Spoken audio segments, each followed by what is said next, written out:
Hello everyone, welcome to NEET पे जीत series. मैं हूं Aadesh from Learnohub, the free learning platform जहां आप पढ़ सकते हैं maths, physics, chemistry, biology absolutely for free, only at learnohub.com।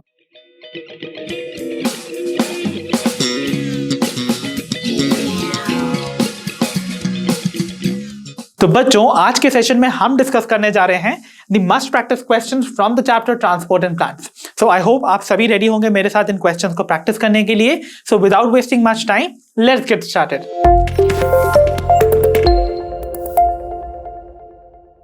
तो चलिए बच्चों, बिगिन करते हैं हमारे आज के सेशन की पहली प्रॉब्लम के साथ, that says resins placed in water swell due to the process of. तो अगर हम रेजिन्स यानी कि किशमिश को पानी में सोक करके रखें तो वो ऐसे स्वोलन या फिर सूजे हुए क्यों अपीयर करते हैं, उसके पीछे कौन सी प्रोसेस रिस्पॉन्सिबल है। सो आई नो आपको किसी भी ऑप्शन की जरूरत नहीं है, but let me read out the option first. तो पहला ऑप्शन है diffusion, option B imbibition, option C endosmosis या ऑप्शन डी गटेशन। सो इसको समझाने के लिए let me demonstrate also by the time. तो अगर सपोज ये एक बीकर या ट्रफ है जिसमें कि मैंने एक ऐसे श्रिवल्ड किशमिश को रखा हुआ है या फिर रेजन को रखा हुआ है। Okay, so this is what, this is my resin. Okay, and मैंने यहां पर इसको फिल किया है विद वाटर। सो आपको पता है ये जो रेजन है इसमें सोल्यूट का कॉन्सेंट्रेशन ज्यादा अमाउंट में प्रेजेंट है, दैट मीन्स ये वर्क कर रहा है as hypertonic solution, isn't it? और बाहर वाटर का अमाउंट ज्यादा है, इसका मतलब this water is going to act like hypotonic solution, isn't it? इसीलिए क्या होगा, आपको पता है पानी का मूवमेंट हाइपो से हाइपरटोनिक रीजन पे होता है, that means water from the surrounding will enter into the resins, और ये जो रेजन्स हैं ये आपको ऐसे स्वेल्ड अप नजर आएंगे।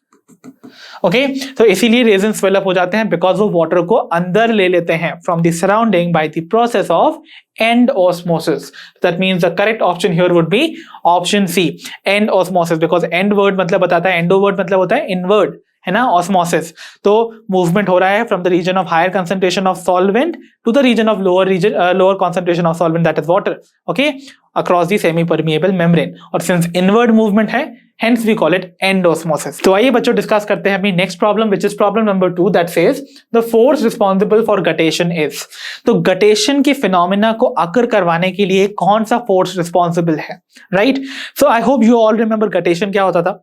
गटेशन होता था प्लांट की लीफ मार्जिन में प्रेजेंट जो स्मॉल पोर्स जिन्हें हम हाइड्रोथोड्स बुलाते थे, उनके थ्रू वाटर का लॉस होना इन लिक्विड फेज, मतलब एज वाटर ड्रॉपलेट्स, उस फिनोमेना को हम कहते हैं गटेशन। और गटेशन को अकर करवाने के लिए कौन सा फोर्स रिस्पॉन्सिबल है?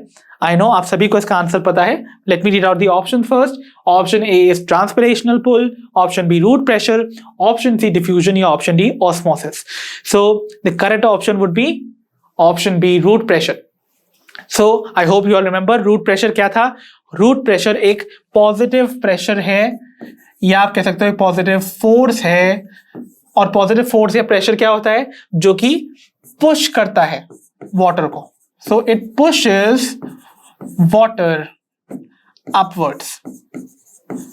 ओके, सो हमने दो फोर्स पढ़े थे ना जो कि रिस्पॉन्सिबल थे for the ascent of sap. उनमें से नंबर 1 वाज रूट प्रेशर, जो कि पॉजिटिव प्रेशर क्रिएट करता है, क्योंकि जो भी इनकमिंग वाटर सॉइल से अब्सॉर्ब किया जाता है बाय द रूट हेयर, वो रूट में एंटर करेगा, रूट के सेवरल लेयर्स को क्रॉस करते हुए वो जाइलम में पहुंचेगा, और जाइलम में ऑलरेडी जो वाटर कॉलम प्रेजेंट था उसके मॉलिक्यूल्स को धक्का देगा ऊपर की तरफ। इनकमिंग वाटर मॉलिक्यूल जो अब्सॉर्ब हुए वो ऑलरेडी प्रेजेंट वाटर मॉलिक्यूल जो जाइलम में प्रेजेंट थे उनको ऊपर की तरफ पुश करेगा, और इस तरीके से वाटर अपवर्ड राइज करता है। सो फोर्स जो रिस्पॉन्सिबल है गटेशन की प्रोसेस के लिए, that is going to be root pressure. और रूट प्रेशर बहुत हाइट तक जो है वो वर्क नहीं करता है, it only works in case of those plant जो कि बहुत स्मॉल हाइट तक ही पहुंच पाते हैं, मींस यूजुअली हर्बेशियस प्लांट्स में। इसीलिए गटेशन की प्रोसेस भी हर्बेशियस प्लांट्स में देखी जाती है। ओके, सो जब नॉर्मली आपको ये जो गटेशन की प्रोसेस है वो तब हाई देखने को मिलती है जब रेट ऑफ ट्रांसपिरेशन कम हो, मतलब वाटर का जो लॉस हो रहा है लीफ से वो कम हो और रूट प्रेशर ज्यादा हो। तो रेट ऑफ अब्जॉर्प्शन अगर ट्रांसपिरेशन रेट से ज्यादा होगा तभी ये जो वाटर है वो आपको move out करता दिखेगा from the leaf margins through the process of guttation. So finally, the option which is correct in this case would be option B, root pressure. तो आइए बच्चों अब हम देखते हैं अपनी प्रॉब्लम नंबर 3 क्या कहती है। इस क्वेश्चन में हमसे बोला जा रहा है which among the following does not hold true for the facilitated transport. तो फैसिलिटेटेड ट्रांसपोर्ट के लिए इनमें से कौन सी जो स्टेटमेंट है या फिर जो फीचर है वो सही नहीं है, that we have to find.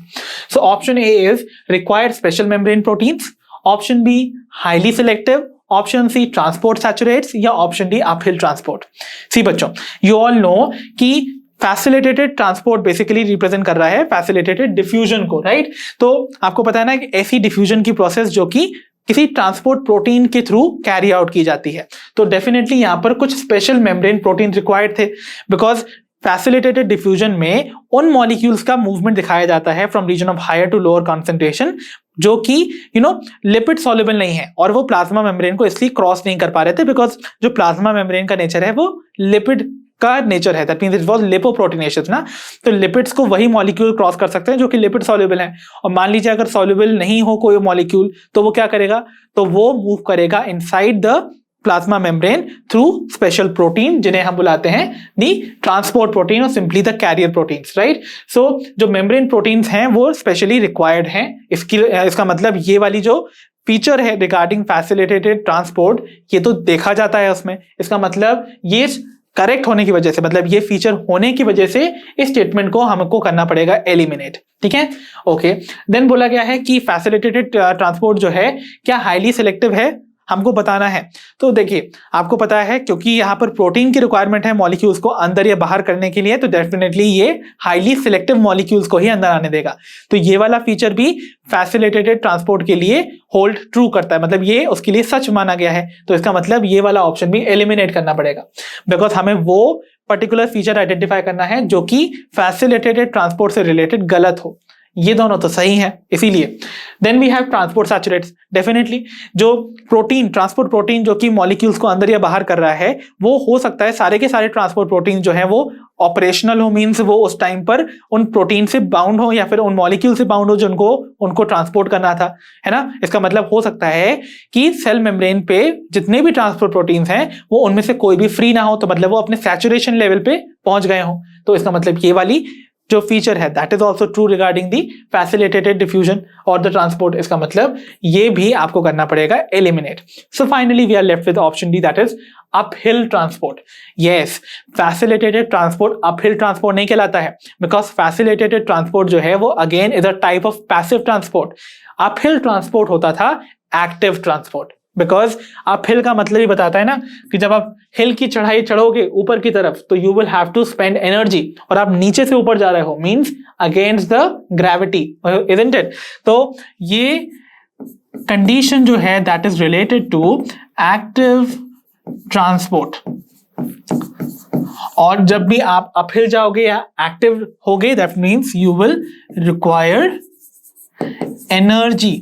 Okay, so आपको एनर्जी स्पेंड करनी पड़ेगी, वो भी किस फॉर्म में? एटीपी के फॉर्म में।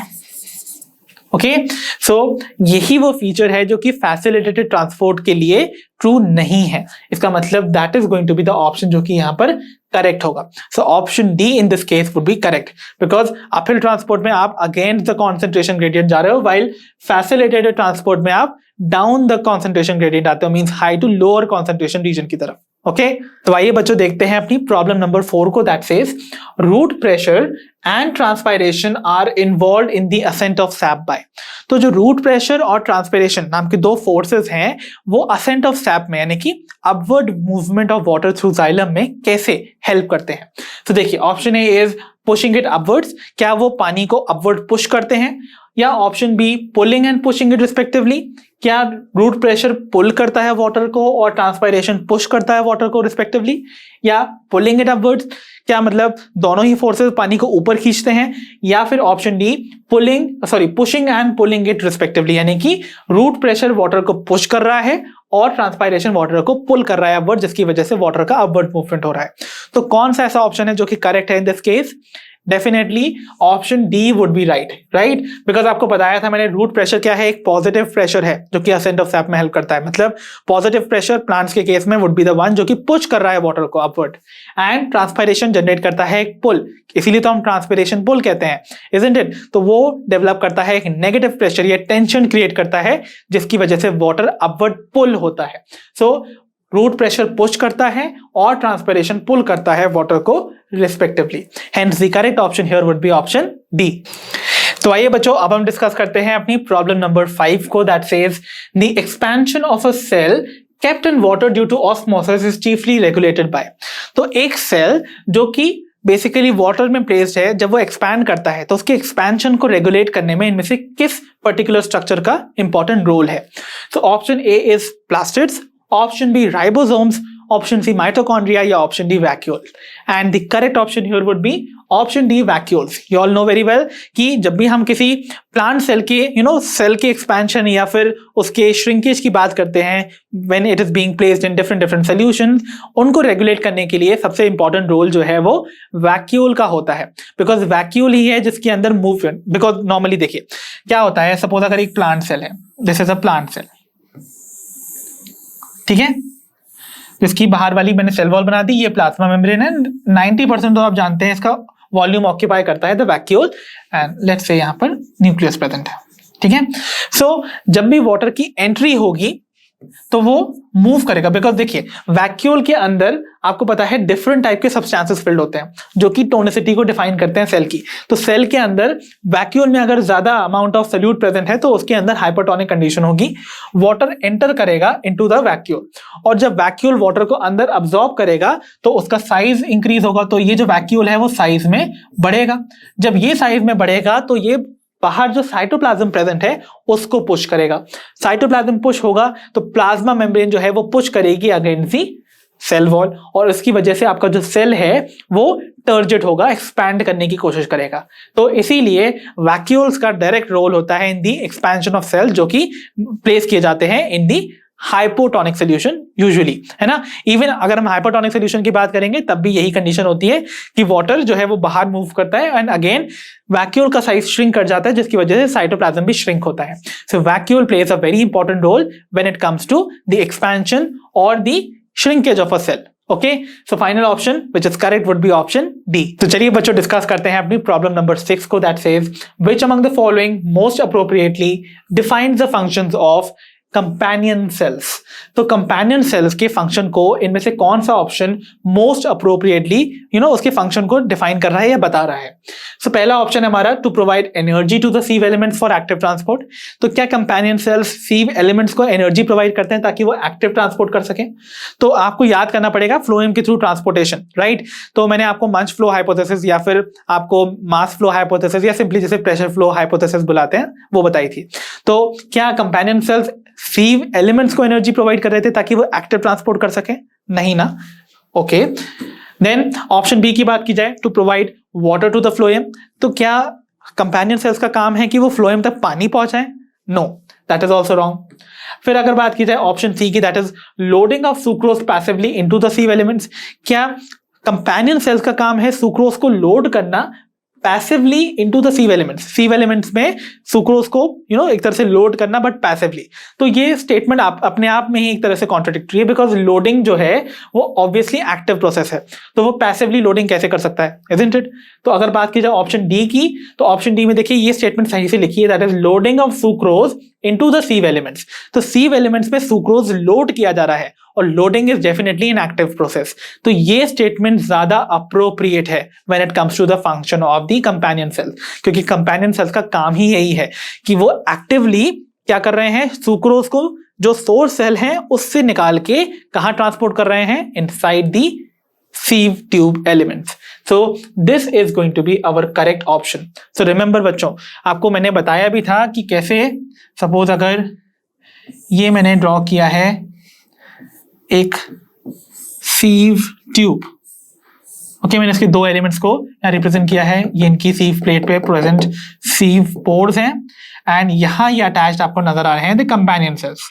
तो कंपेनियन सेल्स क्या करते हैं, जो भी एसोसिएटेड मेसोफिल सेल है उससे सुक्रोज या फिर जो शुगर मॉलिक्यूल्स हैं उनको एक्टिवली ट्रांसपोर्ट करते हैं inside the sieve tubes, right. तो इसमें एनर्जी का एक्सपेंडिचर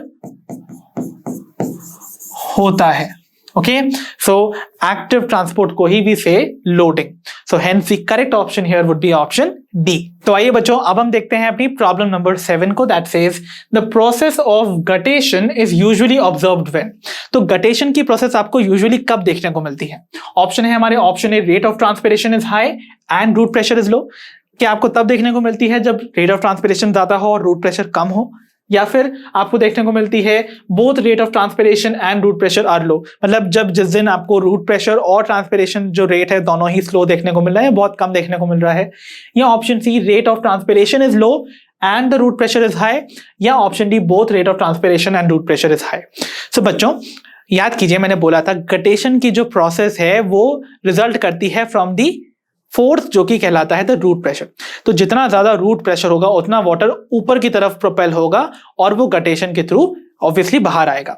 तो root pressure must be high, right, and ये वाटर ड्रॉपलेट्स के फॉर्म में वाटर का लॉस हो रहा है in the process of guttation.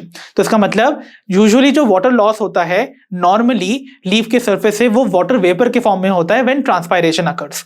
But जिस दिन ट्रांसपिरेशन नहीं हो रही होगी तभी तो वाटर ड्रॉपलेट्स के फॉर्म में रिलीज होगा ना। तो देखिए, वाटर जब इवेपोरेट ही नहीं हो पा रहा है फ्रॉम द लीफ सरफेस, मतलब ट्रांसपिरेशन का रेट लो है और नीचे से पानी कंटिन्यूअसली ऊपर आ ही रहा है, तब वो पानी कहां जाए? क्योंकि ट्रांसपायरेशन तो हो नहीं रहा है तो वाटर लॉस हो जाए, तो उस पानी को निकलने के लिए जगह चाहिए और वो पानी निकलता है from the margins of the leaf और उन पे प्रेजेंट कुछ स्मॉल पोर्स से जिनका नाम है हाइड्रोथोड। तो वो पानी जो है वो एक्चुअली में किस फॉर्म में निकलता है? वाटर ड्रॉपलेट्स यानी कि लिक्विड फेज में। तो इसीलिए आपको जो गटेशन की प्रोसेस है वो मैक्सिमली तब देखने को मिलती है जब रूट प्रेशर तो ज्यादा हो, मींस आने वाला जो पानी है वो कंटिन्यूअसली ऊपर की तरफ पानी को पुश कर रहा है और ऊपर की तरफ जो ट्रांसपिरेशनल पुल है, जो पानी का फोर्स ट्रांसपिरेशन की वजह से ऊपर की तरफ जाता था, वो कम हो। तो ट्रांसपिरेशन रेट जब कम होगा और रूट प्रेशर जब ज्यादा होगा तभी आपको गटेशन की प्रोसेस देखने को मिलती है। एंड ये कब होता है? Normally during the early mornings या फिर लेट इवनिंग्स। इसीलिए option C rate of transpiration is low and the root pressure is high would be the correct option in this case. So I hope you got the point. तो आइए बच्चों, अब हम पढ़ते हैं अपनी प्रॉब्लम नंबर 8 पर, that says water potential of a solution is. तो किसी भी सोल्यूशन का वाटर पोटेंशियल की क्या वैल्यू होती है? Option A 0, option B less than 0, option C more than 0, या option D a fraction. So बच्चों मैंने आपको बोला था वाटर पोटेंशियल की मैक्सिमम वैल्यू देखने को मिलती है in case of a pure water. Okay, so pure water जो कि एक सॉल्वेंट है उसकी मैक्सिमम वाटर पोटेंशियल की वैल्यू होती है 0, isn't it? तो इसका मतलब जब आप प्योर वाटर में, और आपको बताया था मैंने कि इस वाटर पोटेंशियल को अफेक्ट करने पे सल्यूट का एक बहुत बड़ा रोल है। सल्यूट जैसे ही किसी भी वाटर या सॉल्वेंट में ऐड किया जाता है तो वो उसकी वाटर मॉलिक्यूल्स को अपने साथ इंटरैक्शन में इन्वॉल्व कर लेता है, जिसकी वजह से उनकी फ्री एनर्जी घट जाती है। तो एडिशन ऑफ सल्यूट क्या करता है? Decreases water potential. और सोल्यूशन क्या होता है? यू नो वेरी वेल कि सोल्यूशन बेसिकली होता है सल्यूट प्लस सॉल्वेंट। ओके, और सोल्यूट का क्या इफेक्ट है on the water potential? It has a negative effect. इसीलिए सोल्यूट पोटेंशियल हमेशा नेगेटिव होता था, तो वो वाटर पोटेंशियल को हमेशा घटा देती है। तो अगर मैक्सिमम वैल्यू 0 है तो डेफिनेटली इससे कम वैल्यू तो हमेशा नेगेटिव ही होगी ना। तो इसका मतलब the value is going to be always negative and less than 0 when we talk about any solution. तो किसी भी सोल्यूशन का वाटर पोटेंशियल हमेशा लेस देन 0 देखने को मिलेगा या नेगेटिव वैल्यू देखने को मिलेगी।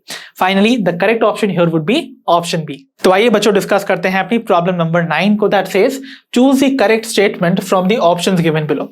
तो बच्चों दी हुई इन ऑप्शंस में से आपको फाइंड करनी है करेक्ट स्टेटमेंट। चलिए देखते हैं एक एक करके सारी स्टेटमेंट हमसे क्या कह रही हैं। पहली स्टेटमेंट है हमारी, when a plant undergoes senescence nutrient always remain in the senescence part and get lost from the plant.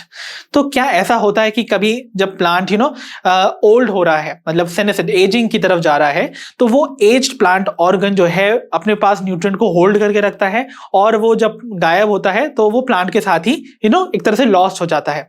सो क्या ऐसी कंडीशन आपको देखने को मिलती है? तो आई होप यू रिमेंबर मैंने आपको ट्रांसलोकेशन ऑफ मिनरल्स जब पढ़ा रहा था, मैंने आपको बताया था कि एक्चुअली में आपको मिनरल्स का ट्रांसलोकेशन जो है वो नॉर्मली देखने को मिलता है within the plant body, जहां पर आपको रीमोबिलाइजेशन भी देखने को मिलता है प्लांट ऑर्गन्स में।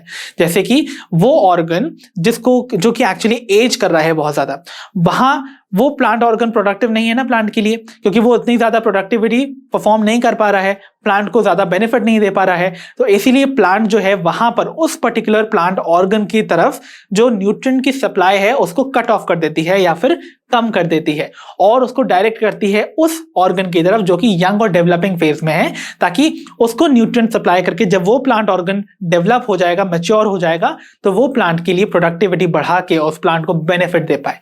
सो ऐसा नहीं है कि सेनेसिन पार्ट के पास ही हमेशा न्यूट्रिएंट जो है वो प्रेजेंट होंगे और वहीं से लॉस्ट होंगे। That is wrong. एक्चुअली में हमेशा ओल्डर प्लांट पार्ट से न्यूट्रिएंट जो है वो रीमोबिलाइज कर दिए जाते हैं टुवर्ड्स दैट ऑर्गन जो कि यंग और डेवलपिंग स्टेज में है। तो इसका मतलब ये स्टेटमेंट रॉन्ग है, राइट?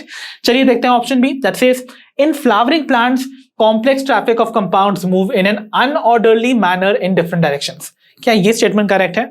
नो। मैंने आपको बताया था मेरे कॉन्सेप्ट अराउंड वीडियो में कि आपको किसी भी प्लांट के अंदर बहुत सारे बायोमोलिक्यूल जो हैं वो मूव करते हुए नजर आ रहे हैं, और वो भी बहुत ही ऑर्डरली मैनर में। अनऑर्डरली manner would mean that this statement is wrong. So इसका मतलब ये ऑप्शन भी wrong है। Then अगर हम बात करें ऑप्शन सी के बारे में, that says some hormones show unpolarized movements, that is also wrong। मतलब polarized movement का क्या मतलब है? That means वो उनका डायरेक्शन फिक्स्ड है, मतलब जहां पर वो सिंथेसाइज हो रहे हैं और जहां उनको जाना है, मीन जहां उनका टारगेट ऑर्गन है वो हमेशा फिक्स्ड होता है। That is they have a very focused direction of flow, तो उसे हम कहते हैं पोलराइज्ड मूवमेंट। बट बोला जा रहा है कि कुछ हार्मोन्स ऐसे हैं जिनका अनपोलराइज्ड मूवमेंट है, मतलब उनका कोई फिक्स डायरेक्शन नहीं है कि उनको किस टारगेट ऑर्गन पे अपना इफेक्ट डालना है। तो ये स्टेटमेंट भी regarding the hormonal activity is also wrong when it comes to plants. तो ये स्टेटमेंट भी रॉन्ग हो गई। तो finally we are left with option D which is going to be correct in this case definitely, but इसको भी समझ लेते हैं। So it says mineral nutrients are taken up by the roots and transported up the stem, leaves and to the growing regions of the plant. Yes, it's perfectly correct. जो mineral nutrients हैं वो roots absorb करते हैं, उसको stem, leaves और जितने भी growing parts होते हैं plant के जो कि उसको require कर रहे हैं, means जिनको उनकी जरूरत है उन nutrients की, वहां तक supply करते हैं। So hence ये ही वो statement है जो कि perfectly correct है in this case. So finally which option is correct over here? That is option D. तो चलिए बच्चों बढ़ते हैं अपनी प्रॉब्लम नंबर 10 पर। That says the only mode of gaseous movement within a plant body is। तो plant की body के अंदर गैसियस सब्सटेंसेस के मूवमेंट के लिए एक अकेला ऐसा कौन सा मीन्स ऑफ ट्रांसपोर्ट आपको हमेशा देखने को मिलेगा? सो ऑप्शंस हैं, option A diffusion, option B osmosis, option C active transport या option D facilitated diffusion. So here I know आप सभी को याद होगा मैंने बताया था कि डिफ्यूजन ही अकेला ऐसा मीन्स ऑफ ट्रांसपोर्ट है जिसके थ्रू गैसियस सब्सटेंस प्लांट्स के अंदर मूव कर सकते हैं। सो here the correct option would be option A diffusion. चलिए बच्चों डिस्कस करते हैं अपनी प्रॉब्लम नंबर 11 को। That says choose the incorrect statement from the following. तो आपको दी हुई कुछ स्टेटमेंट दे रखे हैं ऑप्शन ए टू डी में, and we have to find वो स्टेटमेंट जो कि है इनकरेक्ट। चलिए देखते हैं कौन सी स्टेटमेंट हमारी इनकरेक्ट है। ऑप्शन ए में बोला जा रहा है some channels in the membrane are always open. So channels में प्रेजेंट जो प्रोटीन्स होते हैं जिन्हें हम चैनल प्रोटीन्स बुलाते हैं, उनमें से कुछ चैनल प्रोटीन्स क्या हमेशा ओपन होते हैं? यस, मैंने आपको बताया था कुछ प्रोटीन्स हमेशा ओपन रहते हैं, वाइल कुछ की ओपनिंग एंड क्लोजिंग जो है वो रेगुलेटेड होती है। ओके, सो यहां पर ये जो स्टेटमेंट है that is going to be correct, और इसीलिए हम इसको कर देंगे eliminate because we have to find incorrect statement. ठीक है, ऑप्शन बी में बोला जा रहा है porins allow the passage of molecules of sizes up to larger proteins. क्या ये स्टेटमेंट करेक्ट है? No. Yes, this is the statement जो कि इनकरेक्ट है and that is going to be our correct option। देखिए मैंने आपको बताया था पोरेंस जो है वो बेसिकली क्या है, they are certain specific membrane proteins जो कि अपने थ्रू यानी कि जो कि पोर्स क्रिएट करते हैं मेम्ब्रेन्स में। और ये कहां देखने को मिलते थे आपको? ये आपको आउटर मेम्ब्रेन में देखने को मिलते थे of mitochondria, plastids and even bacterial cell wall में, राइट? तो ये जो पोरिन नाम के जो चैनल प्रोटीन्स हैं वो बेसिकली अपने थ्रू उन मॉलिक्यूल्स को पास करने देते हैं जिनका साइज स्मॉल प्रोटीन्स के बराबर हो, ना कि लार्जर प्रोटीन्स के। तो ये जो लार्जर वर्ड यहाँ ऐड हुआ है ना, इसकी वजह से ये स्टेटमेंट रॉन्ग है। So this is the statement जो कि इनकरेक्ट है, that is what we had to find. So correct option would be option B in this case. While अगर हम option C and D को भी देख लें तो ऑप्शन सी में बोला जा रहा है water channels are made up of 8 different type of aquaporins. तो डेफिनेटली एक्वापोरेंस यानी कि वो पोरेंस या ट्रांसपोर्ट प्रोटीन जो कि वाटर को अपने थ्रू पास करने दें, they are going to definitely form water transport और the water channels, right. So water channels मैंने बताया था 8 डिफरेंट टाइप के एक्वापोरेंस से मिलके बनते हैं। तो ये स्टेटमेंट परफेक्टली करेक्ट है, इसलिए इसको भी एलिमिनेट करना पड़ता। एंड ऑप्शन डी की बात की जाए तो active transport and facilitated diffusion are highly specific. Yes, both of these modes of transport are going to be highly specific because ये दोनों के दोनों ऑपरेट करते हैं with the help of the membrane proteins. Okay, और membrane protein अपने through selective molecules को ही पास करने देते हैं। सो ये स्टेटमेंट भी regarding these particular type of modes of transport are correct, इसीलिए हम इसको भी करते हैं eliminate. So finally the option over here which is correct would be option B. तो आइए बच्चों डिस्कस करते हैं अपनी प्रॉब्लम नंबर 12 को, that says the type of transport in which 2 different molecules move together but in opposite directions is. तो एक ऐसा टाइप का ट्रांसपोर्ट आपको बताना है बच्चों जिसमें कि 2 मॉलिक्यूल्स एक साथ तो मूव करते हों बट ऑपोजिट डायरेक्शंस में। तो ऐसे टाइप के ट्रांसपोर्ट को हम क्या बुलाते हैं, चलिए फाइंड आउट करते हैं। Option A is uniport, option B antiport, option C symport या ऑप्शन डी सिनपोर्ट। सो देखिए आपको बताना है कौन सा ऐसा टाइप ऑफ मूवमेंट है जिसमें कि 2 मॉलिक्यूल्स एक साथ मूव कर रहे हैं बट ऑपोजिट डायरेक्शन में। तो याद करने की कोशिश कीजिए। Definitely you will require a channel protein for this purpose, right. और ये जो चैनल प्रोटीन है वो प्लाज्मा मेम्ब्रेन में एम्बेडेड है। तो मैं यहाँ पर ऐसे प्लाज्मा मेम्ब्रेन को रफली बना भी देता हूँ।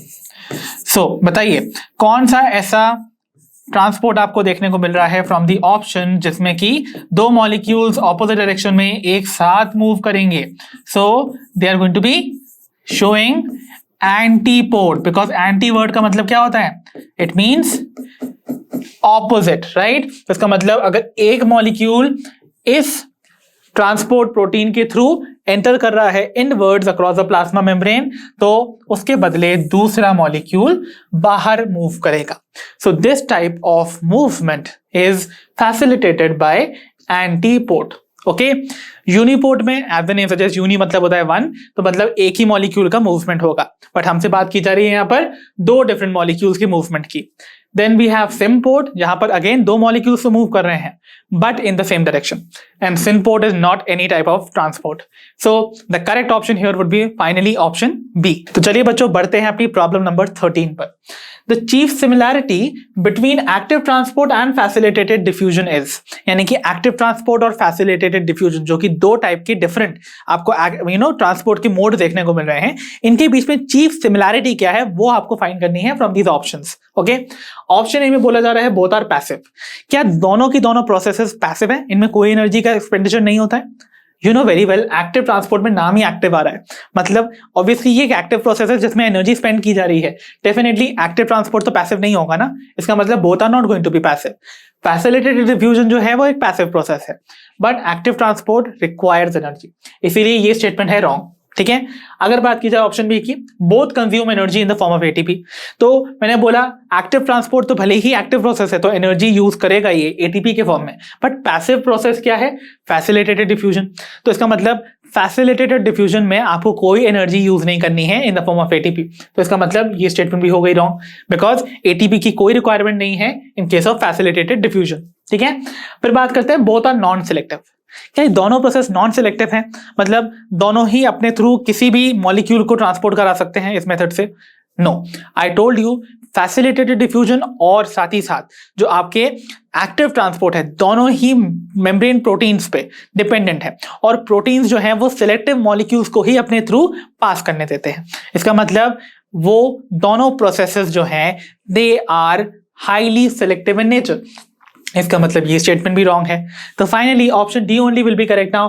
Both require membrane proteins, yes, दोनों की दोनों मेम्ब्रेन्स में प्रेजेंट प्रोटीन्स पे डिपेंडेंट है, hence they are actually selective in their nature. तो इसका मतलब option D is the one which is going to be correct when it comes to the chief similarity between active and passive, basically the facilitated diffusion, right? So here the correct option would be option D.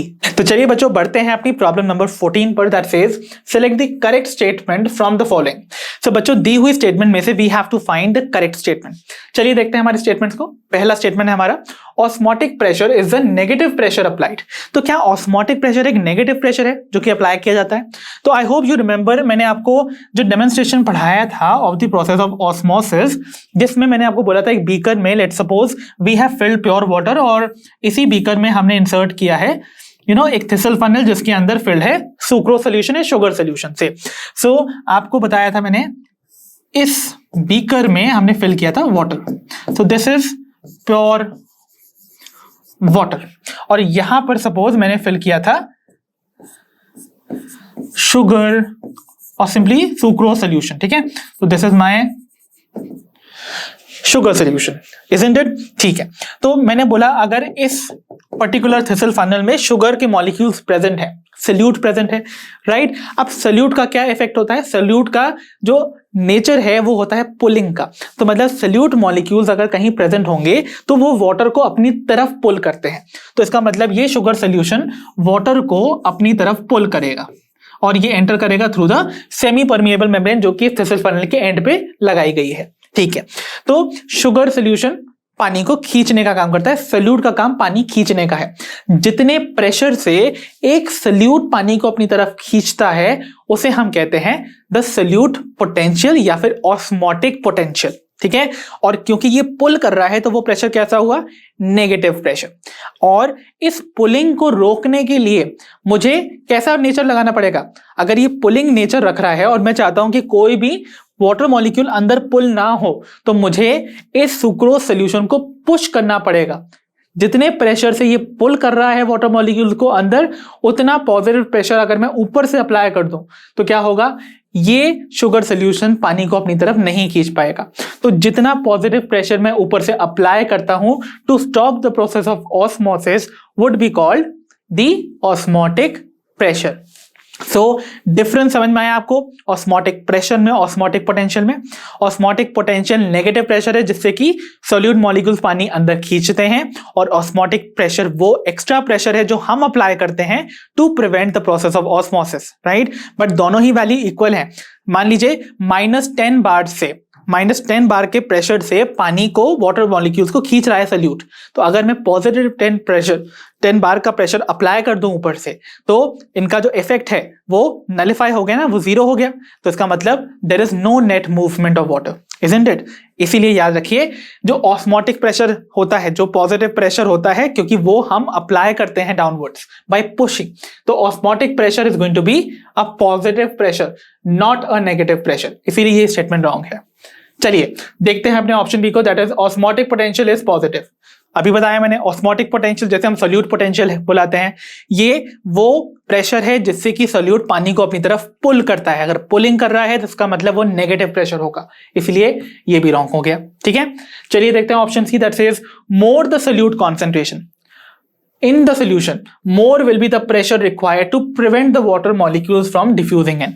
Yes, यही वो correct statement है। इसमें क्या बोला जा रहा है? देखिए, जितने ज्यादा सल्यूट मॉलिक्यूल्स इधर पर प्रेजेंट होंगे उतना ज्यादा आपको प्रेशर लगाना पड़ेगा to prevent the water molecules to come inside. मतलब ऑस्मोसिस को रोकने के लिए आपको ज्यादा प्रेशर अप्लाई करना पड़ेगा अगर ज्यादा सॉल्यूट मॉलिक्यूल्स प्रेजेंट है। ऑब्वियसली, बिकॉज जितने ज्यादा सॉल्यूट मॉलिक्यूल उतना ज्यादा पुलिंग इफेक्ट होगा उनका, मतलब उतने ज्यादा सॉल्यूट पोटेंशियल भी होगा, और सॉल्यूट पोटेंशियल यानी कि ऑस्मोटिक पोटेंशियल।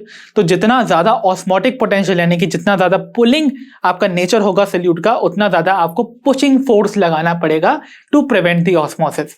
यही वो स्टेटमेंट है जो कि करेक्ट है। So option C here would be correct, but option D भी देख लेते हैं। Net direction and rate of osmosis does not depend upon the pressure and the concentration gradient. No, ये स्टेटमेंट रॉन्ग है, बिकॉज मैंने आपको बताया था जो ऑस्मोसिस का डायरेक्शन है कि किस तरफ मूवमेंट होगा या कितनी स्पीड होगी ऑस्मोसिस की, वो डिपेंड करता है कि कितना ज्यादा डिफरेंस है आपके कॉन्सेंट्रेशन में in between the two solutions and कितना डिफरेंस है उनके प्रेशर्स में। तो प्रेशर और कॉन्सेंट्रेशन के बीच में जो डिफरेंस होता है वो दोनों ही अफेक्ट करता है कि किस डायरेक्शन में ऑस्मोसिस होगी प्लस कितनी स्पीड से होगी। जितना ज्यादा डिफरेंस होगा उतना स्पीड से ऑस्मोसिस होता है, और उसी डायरेक्शन में आपको पता है हाइपर से हाइपो से हाइपर की तरफ, यानी कि जहां पर सॉल्यूट के कॉन्सेंट्रेशन जो है वो ज्यादा है उधर पर हमेशा वाटर का इनवर्ड मूवमेंट देखने को मिलेगा। ठीक है, तो वाटर हमेशा हाइपो से हाइपरटोनिक सॉल्यूशंस की तरफ मूव करता है। सो हियर ये ऑप्शन जो होगा वो रॉन्ग है, बिकॉज इसमें बोला जा रहा है कि नेट डायरेक्शन अफेक्ट नहीं हो रहा है, तो इसका मतलब ये स्टेटमेंट है wrong. So finally the statement which is correct is finally option C.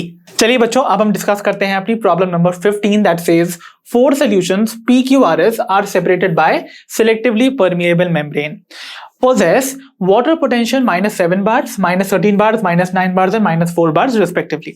तो 4 solution PQRS आपस में separated है by semi permeable membrane और सभी के water potential आपको दे रखे हैं। तो P का है -7, Q का -13, R का -9 एंड S का -4 bars respectively। तो आपको अरेंज करना है the solutions in a correct sequence that indicates water flow. तो आपको इन सॉल्यूशन को इस सीक्वेंस में अरेंज करना है जिसके थ्रू एक्चुअली वाटर फ्लो करेगा। ठीक है, तो आपको बस कॉन्सेप्ट याद रखना है वाटर पोटेंशियल का। आपको पता होगा बच्चों कि वाटर का जो मूवमेंट होता है वो होता है from high water potential to low water potential, isn't it? और हाईएस्ट वैल्यू कितनी होती थी वाटर पोटेंशियल की? इट यूज टू बी 0 ना, जो कि होती थी प्योर वाटर की।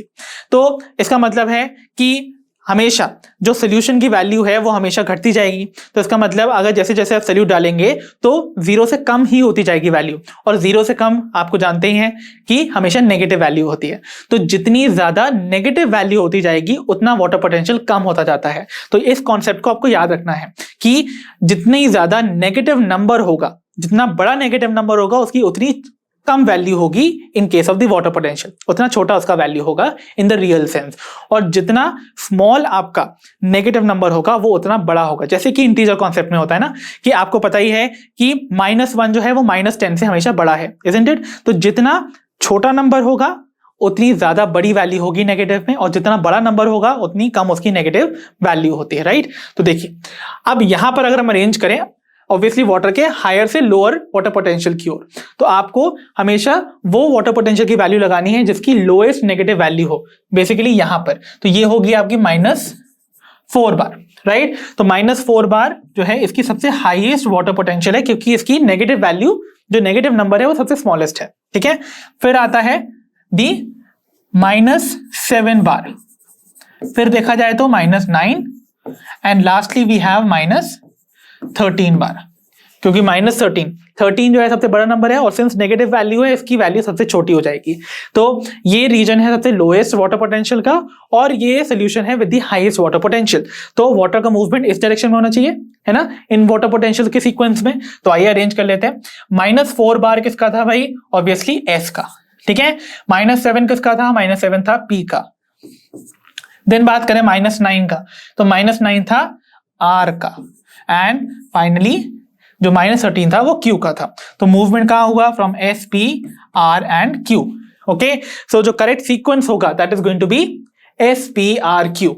Hence the correct option here would be option B. तो चलिए बच्चों बढ़ते हैं अपनी प्रॉब्लम नंबर 16 पर, that says attraction of water molecules to polar surfaces such as the surface of the tertiary elements is known as। Okay, तो polar surfaces plant के अंदर जो पाए जाते हैं, फॉर एग्जांपल जैसे कि यहाँ पर लिखा गया है ट्रेकरी एलिमेंट्स। आई होप आप सभी को याद होगा ट्रेकरी एलिमेंट्स क्या होते हैं? जाइलम के वो कंपोनेंट्स जो कि वाटर और मिनरल कंडक्ट करते हैं, जैसे कि जाइलम के वेसल्स, ट्रेकीड्स। ओके, इनको हम बुलाते हैं दी ट्रेकरी एलिमेंट्स। तो वाटर के मॉलिक्यूल्स का इन ट्रेकरी एलिमेंट्स के साथ जो अट्रैक्शन होता है उनके सरफेस के साथ, वो आखिर किस फोर्स की वजह से होता है? सो ऑप्शन है हमारे option A cohesion, option B adhesion, option C capillarity या option D surface tension. So I hope आप सभी को याद होगा ये कौन सा टाइप का फोर्स है जहां पर जो ट्रेकरी एलिमेंट्स की वॉल्स हैं उनका अट्रैक्शन वाटर के साथ हो रहा है। दैट मींस यहाँ पर दो अनलाइक सब्सटेंसेस अट्रैक्ट हो रहे हैं ना, तो इस अट्रैक्शन को हम बुलाते थे adhesion, right? So here the correct option would be option B adhesion. You remember cohesion होता था दो सिमिलर टाइप के मॉलिक्यूल्स के बीच में अट्रैक्शन, जैसे कि दो वाटर मॉलिक्यूल्स के बीच में जो अट्रैक्शन होगा that would have been cohesion. While capillarity होती है जो राइज आपको देखने को मिलता है इन द वाटर कॉलम, जो कि आपको बहुत ही नैरो वेसल्स में या फिर ट्रैकीड्स में देखने को मिलेगा। तो बेसिकली अगर किसी ट्यूब का डायमीटर बहुत छोटा होगा और उसमें वाटर कॉलम प्रेजेंट है तो वो राइज करने की फिनोमिना शो करता है, that is known as capillarity. तो यहां पर उसकी बात की नहीं जा रही है। And lastly we have surface tension.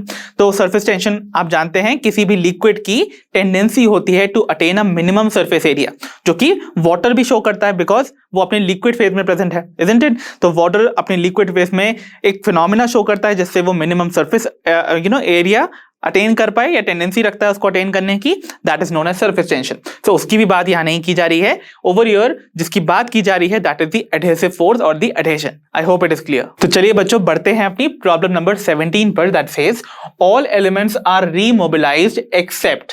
सो हमसे बच्चों यहां बोला जा रहा है दिए हुए इन एलिमेंट्स में से आपको उस एलिमेंट को आइडेंटिफाई करना है जो कि जिसे छोड़ के बाकी सारे एलिमेंट जो हैं वो रीमोबिलाइज किए जा सकते हैं प्लांट की बॉडी में। तो रीमोबिलाइजेशन का कॉन्सेप्ट मैंने आपको बताया था।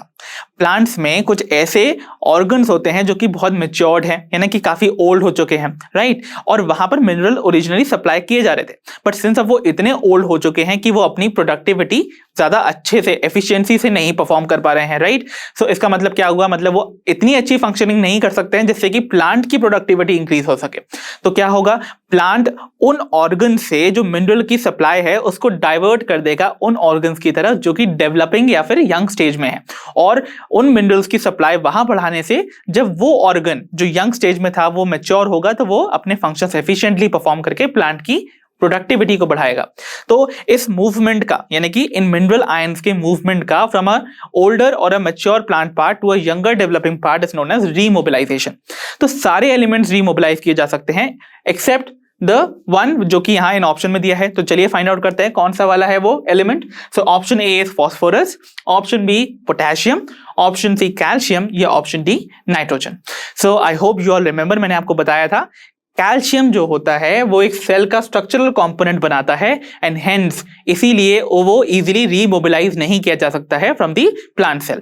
ओके, तो याद रखिए कैल्शियम इवन सल्फर ऑल्सो जो है ये दोनों बनाते हैं the structure of a cell and hence they can not be remobilized. So correct option here in this case would be option C. तो चलिए बच्चों बढ़ते हैं अपनी प्रॉब्लम नंबर 18 पर, that says match the items of column 1 with column 2 and choose the correct answer. Okay, तो बच्चों हमसे यहाँ बेसिकली दो कॉलम दे रखे हैं हमको, कॉलम 1 एंड 2, जिनके आइटम्स को आपको करेक्टली मैच करना है एंड देन फाइंड करना है अपने करेक्ट आंसर को from these options given below. ठीक है, सो कॉलम 1 का जो पहला आइटम आपको दे रखा है दैट इज गर्डलिंग एक्सपेरिमेंट।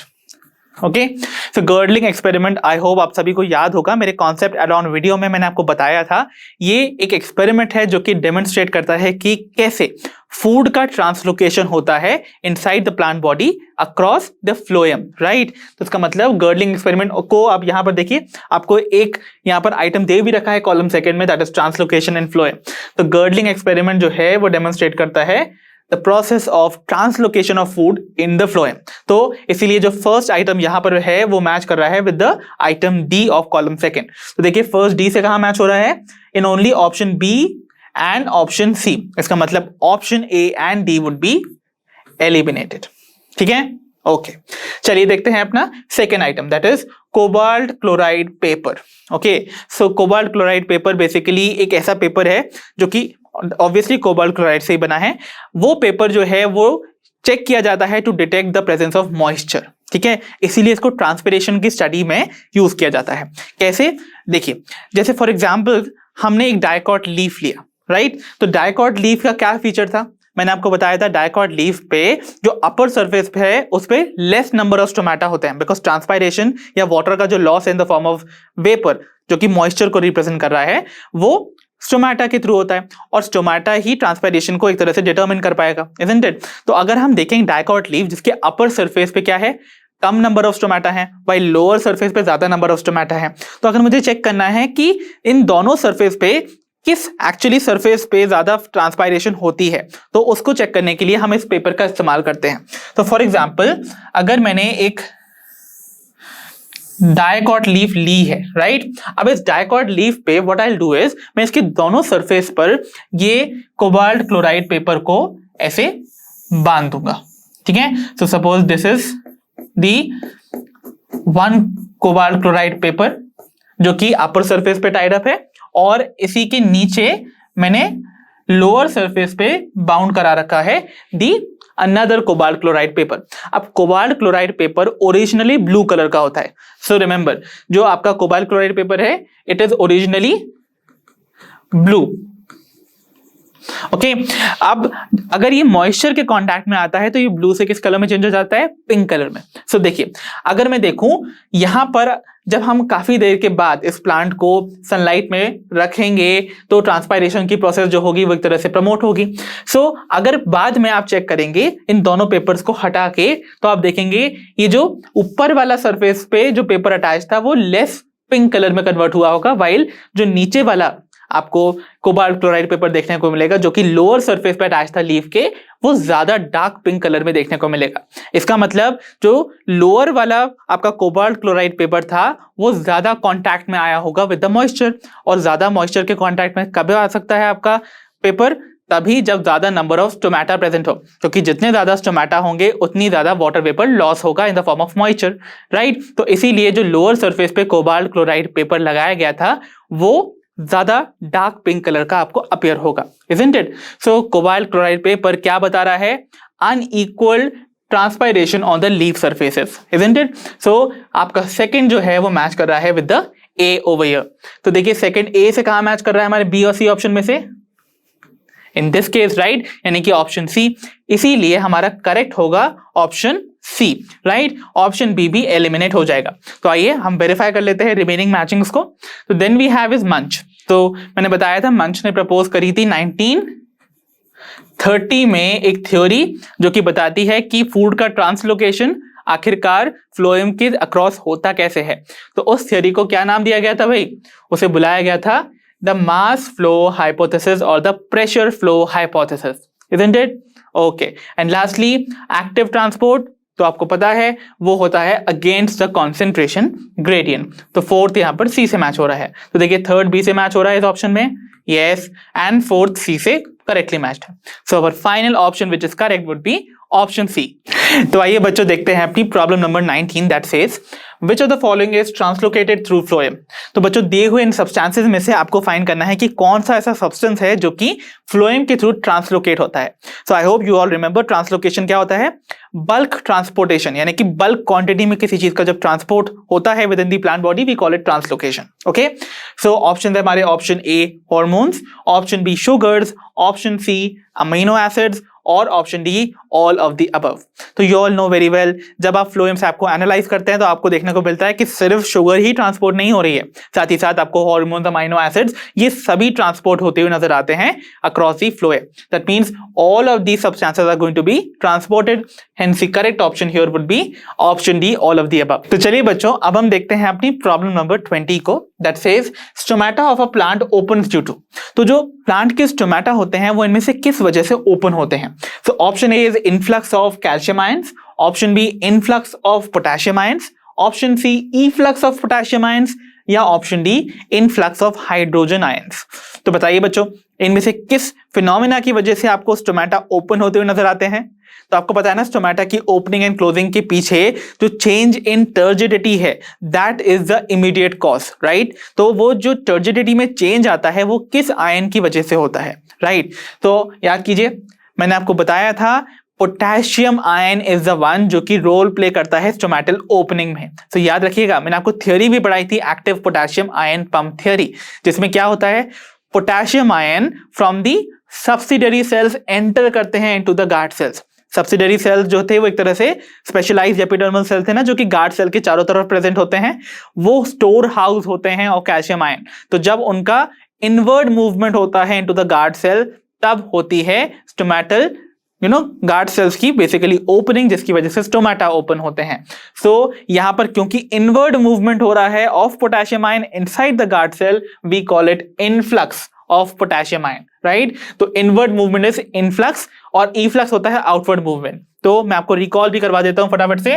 तो ये सपोज आपके दो गार्ड सेल्स हैं स्टोमेटा के और इनको सराउंड करते हुए these are suppose your subsidiary cells जो कि क्या है स्पेशलाइज्ड एपिडर्मल सेल्स हैं, राइट। तो ये कुछ ऐसा सा आपको स्ट्रक्चर नजर आता है एवरी टाइम।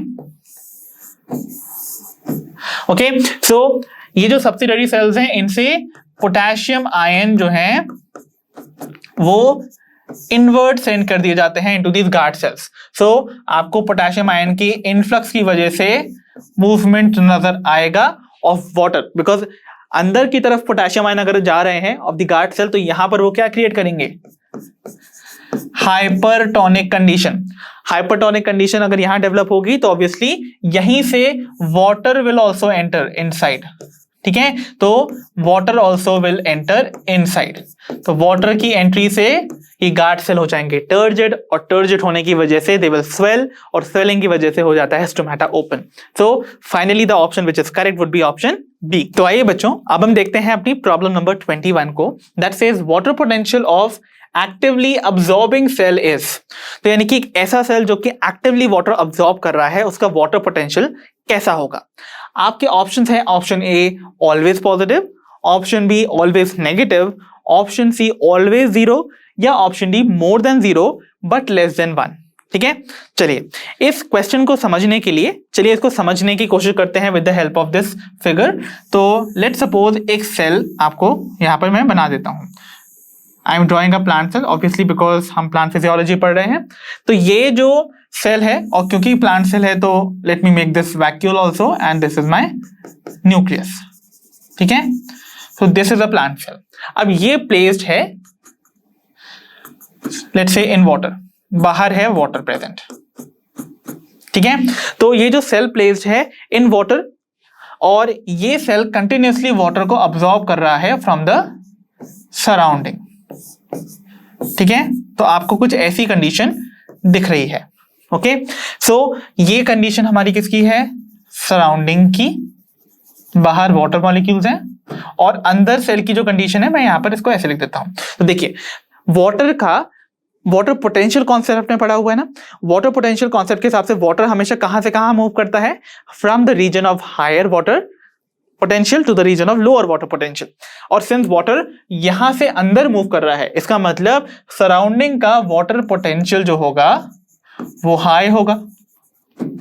और क्योंकि सेल के अंदर मूवमेंट हो रहा है, यानी कि फाइनली सेल के अंदर पानी आ रहा है, तो यहां पर वाटर पोटेंशियल की वैल्यू ऑब्वियसली कम होनी चाहिए ना, तभी तो पानी अंदर मूव करेगा। और क्योंकि वाटर हमेशा हाई से लोअर वाटर पोटेंशियल की तरफ मूव करता है, यानी कि सराउंडिंग टू सेल। ठीक है, ओके। अब हाईएस्ट वाटर पोटेंशियल की वैल्यू कितनी होती है, हमेशा 0 होती है, राइट। और 0 कंडीशन प्योर वाटर की होती है, और सेल के अंदर तो डेफिनेटली सल्यूट प्रेजेंट होगा। सेल के अंदर ऐसा तो है नहीं प्योर वाटर फिल्ड अप है, वहां पर कुछ सल्यूट भी डिसॉल्व होंगे उसके साइटोप्लाज्म में, उसके वैक्यूल के अंदर, इजंट इट। तो इसका मतलब उसकी वैल्यू हमेशा हाईएस्ट वाटर पोटेंशियल से कम ही होगी, isn't it, because adding a solute हमेशा कम कर देता है वाटर पोटेंशियल। तो वाटर पोटेंशियल अगर घट जाएगा तो मतलब 0 से तो उसकी कम ही होगी ना वैल्यू, और 0 से अगर कोई वैल्यू कम होती है तो ऑलवेज नेगेटिव होती है, राइट। इसीलिए एक एक्टिवली अब्सॉर्बिंग सेल जो है वो रिप्रेजेंट कर रहा है हाइपरटोनिक कंडीशन को, है ना, क्योंकि यहाँ लो वाटर पोटेंशियल था। और आप जानते हैं हाइपरटोनिक कंडीशन में वाटर का जो कॉन्सेंट्रेशन है वो बहुत कम होता है, इसीलिए उसकी जो वाटर पोटेंशियल की वैल्यू है वो हमेशा लेस होगी देन 0, और वो हमेशा होगी negative. So the correct option in this case would be option B. तो चलिए बच्चों, अब हम स्टार्ट करते हैं with our problem number 22, that says arrange the following events in the correct sequence that leads to the opening of the stomata. तो स्टोमेटा की ओपनिंग करवाने के लिए आपको कुछ इवेंट्स देखने को मिलते हैं, जैसे कि ये आपको 4 इवेंट्स दे रखे हैं। इन 4 इवेंट्स को आपको करेक्टली अरेंज करना है, जिससे कि आपको ये पता चल सके कि कैसे आखिर स्टोमेटा ओपन होते हैं। ओके, तो चलिए हमारे 4 इवेंट्स को मैं पहले पढ़ देता हूं, देन इनको समझने के बाद हम फाइनली इनको अरेंज करेंगे करेक्ट सीक्वेंस में। तो चलिए देखते हैं। पहला जो इवेंट है that is water moves into the guard cell. Then we have the second event formation of malic acid. Third event है potassium ions move into the guard cell, and the fourth event is turgor pressure of the guard cell increases. तो ये 4 जो आपको basically जो events they रखे हैं, ये आपको क्लियर कट इंडिकेशन है that we are talking about which theory. Obviously यहाँ पर पोटेशियम आयन का मूवमेंट बताया गया है, तो पोटेशियम आयन थ्योरी की बात हो रही है यहाँ पर। Active potassium ion pump theory किसने दी थी, लेविट ने, isn't it? So इस थ्योरी के जो इवेंट्स हैं, जो कि आपको यहाँ पर 4 दे रखे हैं, इन्हीं 4 को आपको करेक्ट सीक्वेंस में लगाना है। तो अगर बात की जाए सबसे पहला इवेंट जो कि होना चाहिए था, that would have been the formation of malic acid. I hope आपको याद होगी ये वाली थ्योरी।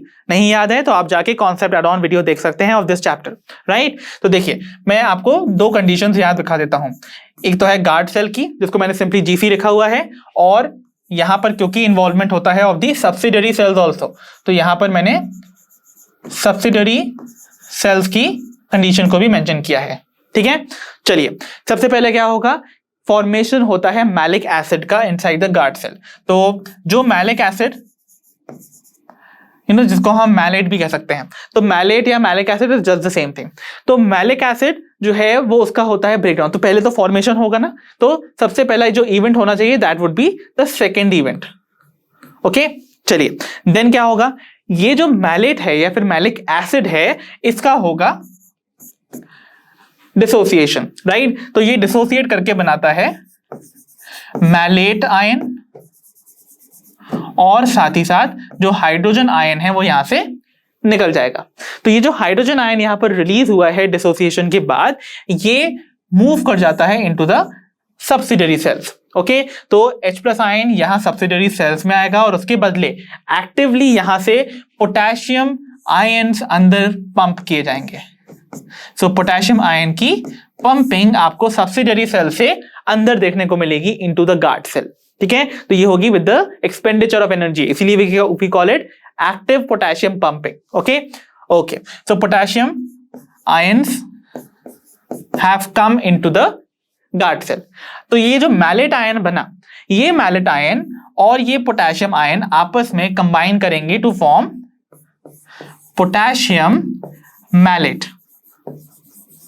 ओके, तो अब बना पोटेशियम मैलेट सॉल्ट, राइट। अब पोटेशियम मैलेट सॉल्ट का बनना इंडिकेट करता है कि यहां पर सोल्यूट का कॉन्सेंट्रेशन इंक्रीज कर गया। तो सोल्यूट कॉन्सेंट्रेशन इंक्रीज हो जाएगा। अब सोल्यूट का कॉन्सेंट्रेशन इंक्रीज हुआ तो इसका मतलब यहां गार्ड सेल के अंदर कंडीशन बनी हाइपरटोनिक। अब यहां अगर हाइपरटोनिक कंडीशन बनी तो क्या होगा, बाहर सब्सिडरी सेल से पानी अंदर लिया जाएगा ना, बिकॉज बाहर की कंडीशन कंपैरेटिवली हाइपोटोनिक होगी, इसलिए वाटर का इनवर्ड मूवमेंट आपको देखने को मिलेगा। तो वाटर इनवर्ड मूव करेंगे due to which process, the process of endosmosis. Okay, and finally क्या होगा, एंड ऑस्मोसिस से जब वाटर अंदर आएगा तो गार्ड सेल्स क्या हो जाएंगे, guard cells would become turgid and finally stomata open हो जाएगा। तो देखिए पहला स्टेप था मैलिक एसिड का बनना। ओके, बाद में क्या होगा, जब मैलिक एसिड बन गया तो साथ में H+ आयन जो है वो बाहर जाएगा और उसके बदले क्या आएगा, पोटेशियम आयन अंदर मूव करेगा, राइट। तो पोटेशियम आयन अंदर मूव करने की जो इवेंट है वो थर्ड पे मेंशन है। ठीक है, ओके, देन क्या होगा, फिर पोटेशियम आयन जिस डायरेक्शन में जाएगा उसी को बाद में कौन फॉलो करेगा, पोटेशियम आयन के बाद वाटर। तो इसका मतलब water moves into the guard cell. So आपका आएगा the first event in the sequence, and then lastly we have, क्योंकि वाटर जब अंदर आएगा तो टर्गर प्रेशर गार्ड सेल का इंक्रीज कर जाएगा। तो यहां फाइनली ये जो फोर्थ इवेंट है वो करेक्ट सीक्वेंस में लास्ट पे आएगा। सो करेक्ट सीक्वेंस क्या हुआ, second, third, first and fourth. तो देखिए second, third, first and fourth कहां दे रखा है, ऑप्शन बी में। So the correct option here would be option B. तो आइए बच्चों अब हम डिस्कस करते हैं अपनी प्रॉब्लम नंबर 23 को, that says under which of the following environmental conditions would you observe a minimum ratio of transpiration to photosynthesis. यानी कि कौन सी ऐसी एनवायरमेंटल कंडीशन जो कि आपको इन ऑप्शंस में दे रखी है उसमें आपको ट्रांसपिरेशन और फोटोसिंथेसिस का मिनिमम रेशियो देखने को मिलेगा, राइट। तो देखिए हमको वो एनवायरमेंटल कंडीशन आइडेंटिफाई करनी है। तो पूछा क्या गया है हमसे, जब आपका ट्रांसपिरेशन इज टू फोटोसिंथेसिस का रेट मिनिमम हो, राइट। सो ये जो रेशियो आपको मिलेगा, this needs to be minimum. Okay, तो अगर ये रेशियो ऑब्टेन करने की बात की जाए तो ये जो ऑब्टेन रेशियो है, अगर आप इस फॉर्मूला में देखेंगे तो ये डायरेक्टली प्रोपोर्शनल है ट्रांसपिरेशन के, बिकॉज रेशियो तो आपको जानते हैं ना कैसे मिलता है, डिवाइड करने से ही मिलता है दो वैल्यूज को। तो अगर मुझे ये रेशियो जो है वो मिनिमम ऑब्टेन करना है तो इसका मतलब सिंस ये मिनिमम या ये जो रेशियो है वो डायरेक्टली प्रोपोर्शनल है ट्रांसपिरेशन के रेट के, तो जितना ज्यादा ट्रांसपिरेशन का रेट होगा उतना बड़ा इसका रेशियो की वैल्यू आएगी, इजंट इट। और जितनी कम ट्रांसपिरेशन का रेट होगा उतनी मिनिमम वैल्यू आएगी रेशियो की, ठीक है। तो हमें वो कंडीशन ढूंढनी है अपने एनवायरमेंटल कंडीशन में जब ट्रांसपिरेशन का रेट बहुत लो हो। एंड साथ ही साथ अगर हम देखें ये रेशियो फोटोसिंथेसिस पे भी डिपेंड कर रहा है। कैसे? Inversely proportional. तो देखिए जब फोटोसिंथेसिस का रेट हाई होगा तभी तो मिनिमम वैल्यू आएगी आपके रेशियो की। तो हमें अपने ऑप्शंस में उस एनवायरमेंटल कंडीशन को ढूंढना है जिस दिन ट्रांसपिरेशन का रेट बहुत कम होगा और फोटोसिंथेसिस का रेट हाई होगा, और तभी जो ऑब्टेन रेशियो हमको मिलेगा इन दो वैल्यूज के बीच में वो मिनिमम ऑब्टेन किया जा सकेगा, राइट। तो चलिए देखते हैं अपने ऑप्शंस को। सो ऑप्शन ए में बोला जा रहा है humid and cloudy day. So humid condition में क्या होता है आपको पता है, ह्यूमिडिटी जो है वो डायरेक्टली इन्फ्लुएंस करती है ट्रांसपिरेशन रेट को। कैसे? जितनी ज्यादा ह्यूमिडिटी होगी उतना कम ट्रांसपिरेशन आपका होगा। तो जिस दिन ह्यूमिडिटी है ऑब्वियसली ट्रांसपिरेशन तो उस दिन लो होगा। बट अगर बात की जाए क्लाउडी डे की, तो क्लाउडी डे पे जब सन ही नहीं निकला है तो फोटोसिंथेसिस कैसे बढ़ेगी, और फोटोसिंथेसिस अगर नहीं होगी तो फोटोसिंथेसिस का रेट भी उस दिन कम हो जाएगा। एंड वी वांटेड कि फोटोसिंथेसिस का रेट उस दिन हाई हो, बट वो तो नहीं है यहाँ पर, इसलिए इस ऑप्शन को यहाँ पर हम कर देंगे एलिमिनेट, ठीक है। Then we have option B that says humid and sunny day. तो ह्यूमिड कंडीशन ऑब्वियसली ट्रांसपिरेशन को लो कर देगी, and sunny day present mean sun is present, तो इसका मतलब फोटोसिंथेसिस का रेट यहाँ पर हाई होगा। दैट मीन्स ये वो आइडियल एनवायरमेंटल कंडीशन नजर आ रही है जिस दिन आपको आपका मिनिमम जो रेशियो है ट्रांसपिरेशन टू फोटोसिंथेसिस का वो ऑब्टेन हो सकता है, राइट। तो इस ऑप्शन को अभी हम यहाँ पर बफर में रख देते हैं while we see the other options. Option 3 में बोला जा रहा है सनी डे, तो सनी डे ही बस लिखा हुआ है यहाँ पर। तो सनी डे मतलब सन निकला है, तो आप जानते हैं सन बेसिकली जो है वो इन्फ्लुएंस करता है दो फैक्टर्स जो कि ट्रांसपिरेशन को अफेक्ट करते हैं। सन की प्रेजेंस टेम्परेचर और लाइट दोनों को अफेक्ट करती है। टेम्परेचर अगर जैसे जैसे सन ऑब्वियसली दिन चढ़ता है तो टेम्परेचर बढ़ता है और लाइट की इंटेंसिटी भी बढ़ती है, और जैसे जैसे टेम्परेचर और लाइट इंटेंसिटी बढ़ती है वैसे वैसे ट्रांसपिरेशन का रेट भी बढ़ता है। बट हमें चाहिए ट्रांसपिरेशन का रेट लो, राइट। इसका मतलब ये कंडीशन जो है वो डेफिनेटली यहाँ पर एप्लीकेबल नहीं है। ऑब्वियसली सनी डे पर क्योंकि सन अवेलेबल है तो फोटोसिंथेसिस का रेट तो हाई होगा, बट ट्रांसपिरेशन का रेट भी हाई हो जाएगा, ओके। इसका मतलब क्या हुआ, we can not get the minimum ratio value, ठीक है, ओके। देन अगर हम बात करें ऑप्शन डी की, that says sunny day with strong winds, ठीक है। अब सनी डे है तो ऑब्वियसली फोटोसिंथेसिस का रेट हाई होगा उस दिन, ठीक, और स्ट्रॉन्ग विंड्स भी चल रही हैं। अब स्ट्रॉन्ग विंड्स चलेंगी तो क्या होगा, वो ट्रांसपिरेशन के रेट को क्या करती हैं, अगर स्ट्रॉन्ग विंड चलेंगी तो वेपर को ले जाएंगी और ट्रांसपिरेशन का रेट हायर हो जाएगा। सो दैट मींस यहां पर ट्रांसपिरेशन का रेट बढ़ जाएगा, बट वी वांटेड कि यहां पर कम हो। इसका मतलब ट्रांसपिरेशन की वाली कंडीशन को ये फुलफिल नहीं कर पा रहा है। ऑल्दो सनी डे होने की वजह से फोटोसिंथेसिस का रेट तो हाई रहेगा, बट जो पहली कंडीशन है ट्रांसपिरेशन रेट लो होने की वो यहां पर आपको फिजिबल नहीं है।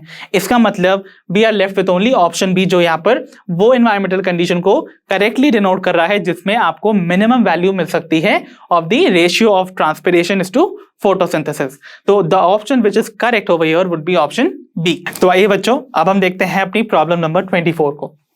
That says the apoplast is a system of adjacent cell walls that is continuous throughout the plant except at the, okay?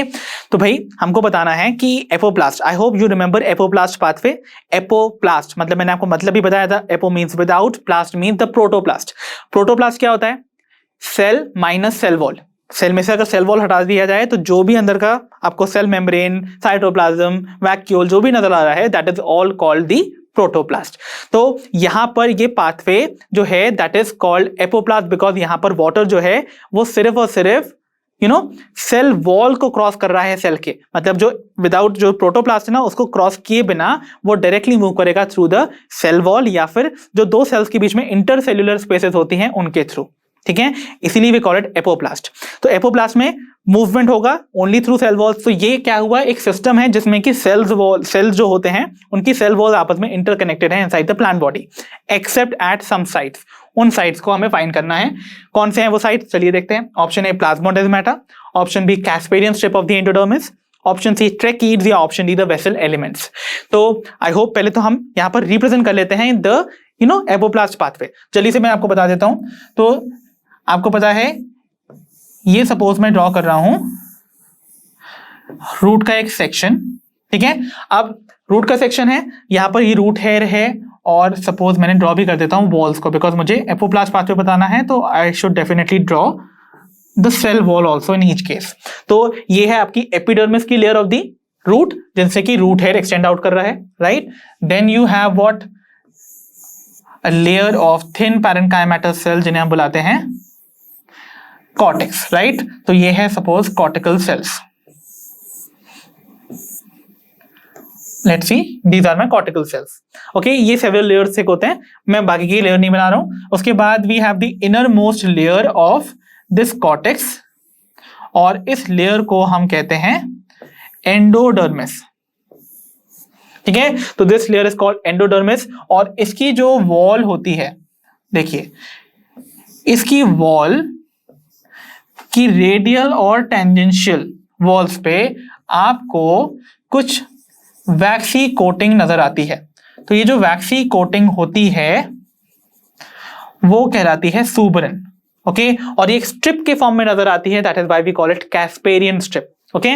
अब ये तो था एंडोडर्मिस, एंड इसके बाद आप जानते हैं कम्स दी पेरीसाइकिल, क्योंकि आप पढ़ चुके हैं एनाटॉमी ऑफ फ्लावरिंग प्लांट्स वाला चैप्टर, तो आपको पता ही है एनाटॉमी।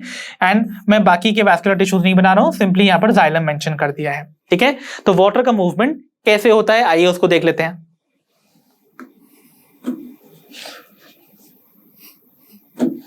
तो देखिए, वाटर सॉइल से तो रूट हेयर के थ्रू अंदर अब्सॉर्ब होगा, ठीक है।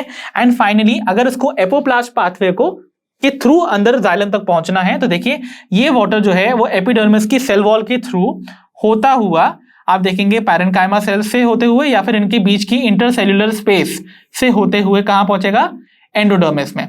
और एंडोडर्मिस में पहुंचने तक ये देखिए जब पहुंचेगा टुवर्ड्स दी कैस्पेरियन स्ट्रिप, यानी कि सुबरिन की कोटिंग तक पहुंचेगा, now it will not find its way, क्योंकि आगे, क्योंकि ये जो लेयर होती है वैक्सी वो वाटर इम्परवियस होती है, मतलब ये अपने थ्रू वाटर को क्रॉस करने नहीं देगी। इसका मतलब अब एपोप्लास्ट पाथवे यहां पर टूट गया। क्यों? क्योंकि अब पानी को सेल के प्रोटोप्लास्ट यानी कि उसके प्रोटोप्लाज्म में एंटर करना ही पड़ेगा, तभी वो आगे पेरीसाइकिल तक पहुंच पाएगा। और बाद में पेरीसाइकिल से आगे जाने के लिए वो सिम्प्लास्ट पाथवे या एपोप्लास्ट दोनों पाथवे को फॉलो कर सकता है until it finally reaches the xylem. But ये जो एपोप्लास्ट यानी कि इंटरकनेक्टेड सेल वॉल्स या फिर इंटरसेल्युलर स्पेसेस का जो नेटवर्क था वो ब्रेक हुआ कहां, इस एंडोडर्मिस की कैस्पेरियन स्ट्रिप पर। इसीलिए कैस्पेरियन स्ट्रिप जो है दे आर द साइड्स जहां पर एपोप्लास्ट पाथवे जो है वो ब्रेक करता है। So the correct option here would be option B in this case. तो चलिए बच्चों, अब हम पढ़ते हैं अपनी प्रॉब्लम नंबर 25 पर। That says what will be the direction of net osmotic movement of water if solution A enclosed in a semi-permeable membrane having an osmotic potential of -30 bars and pressure potential of +5 bars is submerged in a solution B of osmotic potential -10 bars and 0 pressure potential। तो भाई देखिए क्या बोला गया है इस question में, इसको समझने की कोशिश करते हैं। तो बोला गया है कि एक सोल्यूशन ए है जो कि सराउंडेड है by a semi permeable membrane. तो मान लेते हैं this is my solution A, ठीक है। ये सोल्यूशन ए है और इसकी जो कवरिंग है that is a semi permeable membrane, जिसको कि मैं सिंपली SPM लिख देता हूं, ठीक है। अब ये जो सेमी परमिएबल मेम्ब्रेन है, अब देखिए ये जो सोल्यूशन है इसको हमने प्लेस किया है इन अनदर सोल्यूशन, ठीक है। और ये जो दूसरा सोल्यूशन यहां पर बाहर फिल्ड अप है, दिस इज सोल्यूशन बी, ठीक है। ओके, अब जो सोल्यूशन ए है उसमें क्या देखा गया है, उसमें ऑस्मोटिक पोटेंशियल की वैल्यू -30 बार्स है और प्रेशर पोटेंशियल की वैल्यू है +5 बार्स, ठीक है। तो देखिए ये सारी कंडीशन में हम लिखते जाते हैं। तो सोल्यूशन ए की बात हो रही है, तो सोल्यूट पोटेंशियल कितना है भाई, -30 बार्स। आपको पता है ना सोल्यूट पोटेंशियल और ऑस्मोटिक पोटेंशियल बेसिकली सेम है, बिकॉज ये बताते हैं कि कितने प्रेशर से सोल्यूट पार्टिकल्स वाटर को अपनी तरफ खींचते हैं, पुल करते हैं, that is why it's value is always negative, ठीक है। अगर बात की जाए इसके प्रेशर पोटेंशियल की, तो वो वैल्यू है हमेशा यहां पर इसमें दी हुई है 5 बार्स, ठीक है, ओके। और अगर बात करें हम सोल्यूशन बी की, तो यहां पर आपको बोला गया है कि ऑस्मोटिक पोटेंशियल यानी कि सोल्यूट पोटेंशियल की वैल्यू है -10 बार्स और जो प्रेशर पोटेंशियल है दैट इज 0, ठीक है। ओके तो बताना है हमको कि नेट मूवमेंट आपको कहां से देखने को मिलेगा, किस तरफ, ऑफ वाटर, ठीक है, इनसाइड द सिस्टम। तो आपको पता है यहां पर कॉन्सेप्ट लग रहा है ऑफ वाटर पोटेंशियल, और वाटर पोटेंशियल की वैल्यू किस पे डिपेंड करती थी, on the sum of solute potential and pressure potential, right, यही तो फॉर्मूला हमने पढ़ा था, ठीक है। तो हम वाटर पोटेंशियल अगर इन दोनों सॉल्यूशंस का निकाल लें तो हमको पता चल जाएगा कि किसका हायर वाटर पोटेंशियल है और किसका लोअर वाटर पोटेंशियल। और आप जानते ही हैं वाटर हमेशा मूव करता है from the region of higher water potential to the region of lower water potential. चलिए तो देखिए यहां पर आपका जो वाटर पोटेंशियल आएगा of solution A would be, देखिए -30 plus 5 bars, that would be -25 bars, ठीक है। और अगर हम बात करें यहां वाटर पोटेंशियल कितना आएगा तो देखिए -10 प्लस 0 यानी कि -10 बार्स। तो बताइए कौन सा सोल्यूशन का वाटर पोटेंशियल ज्यादा है। ओके सो इंटीजर कॉन्सेप्ट से याद रखना है, जितनी बड़ी नेगेटिव वैल्यू होगी उतनी छोटी उसकी एक्चुअल वैल्यू मानी जाएगी। तो देखिए यहां पर ये जो वैल्यू है -25, सिंस ये मैग्नीट्यूड में देखिए नंबर बड़ा दिख रहा है बट इसकी वैल्यू उतनी छोटी होगी, that means this is going to have lower water potential. और यहां पर देखिए -10 मींस यहां पर जो नंबर यहां लिखा हुआ है न्यूमेरिकल वैल्यू 10 लिखी है, सिंस वो नेगेटिव है उसकी वैल्यू हाई होगी, दैट मींस सोल्यूशन बी का जो वाटर पोटेंशियल होगा that is going to be high, और सोल्यूशन ए का water potential would be low. तो water always flows from region of higher water potential to the region of lower water potential, यानी कि solution B से आपका movement जो देखने को मिलेगा वाटर मॉलिक्यूल का वो होगा टुवर्ड्स ए। तो water movement will be from B to A. Okay so option B in this case would be correct. तो चलिए बच्चों अब हम देखते हैं अपनी प्रॉब्लम नंबर 26 को, that says the form of sugar transported through phloem is. तो फ्लोएम के थ्रू किस फॉर्म में आपकी शुगर जो है वो ट्रांसपोर्ट होती है। I know that's a very easy question, आप सभी को इसका आंसर पता है।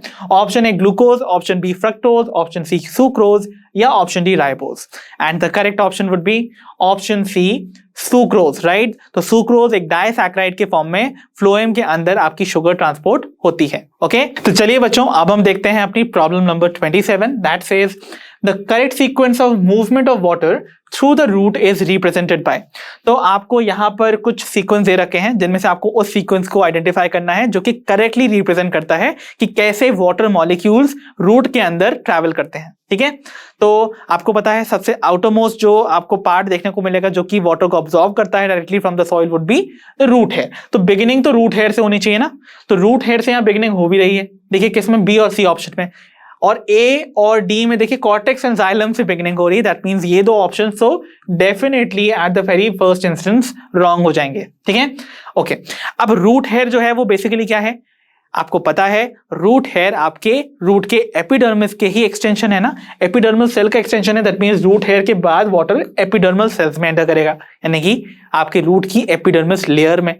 अब एपिडर्मिस के बाद कौन सी लेयर आती है, you know very well, epidermis के बाद कॉर्टेक्स आती है, राइट। तो कॉर्टेक्स क्या है, the layer of thin parenchymatous sales. Okay तो ऑब्वियसली यहां पर कॉर्टेक्स दे रखा है बट यहां देखिए दे रखा है एंडोडर्मिस जो कि इनर मोस्ट लेयर है कॉर्टेक्स की, तो कॉर्टेक्स पहले आना चाहिए फिर एंडोडर्मिस आना चाहिए, इसका मतलब ऑप्शन बी भी यहां पर गलत है, राइट।